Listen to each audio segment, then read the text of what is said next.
திடீரென பழனிவேல் செஞ்ச காரியம் கண்ணீர் விட்டு கதறி அழுத கோமதி. ஸோ இந்த மாதிரி இன்னைக்கான பாண்டியன் ஸ்டோர் சீரியலில் என்னென்ன நடந்துச்சு அப்படிங்கிறத பார்க்கலாம். ஸோ அந்த வகையில் இன்னைய எபிசோடில் பார்த்தீங்கன்னா செந்தில் மீனாவை தேடி பாண்டியனோட வீட்டுக்கு வராரு. மீனாவை பார்த்த செந்தில் ரூமுக்கு போயிட்டு இங்கே ஏன் வந்த அப்படிங்கிற மாதிரி கேட்குறாரு. அதுக்கு மீனா ட்ரெஸ் அயன் பண்ணணும், காய்கறி வாங்கிட்டு வந்து சமைக்கணும் அப்படிங்கிற மாதிரி வேலை கொடுத்தா நானே ஆஃபீஸில் இருந்து அசதியாக வந்தேன் அப்படிங்கிற மாதிரி சொல்கிறாங்க. ரெண்டு பேருமே பேசிக்கிட்டு இருக்கும்போது கோமதி வந்து செந்திலை திட்டி அனுப்புகிறாங்க.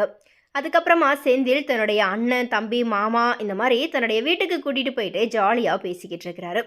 ஸோ மீனா பாண்டியனோட வீட்டில் ஜாலியாக இருக்கிறாங்க.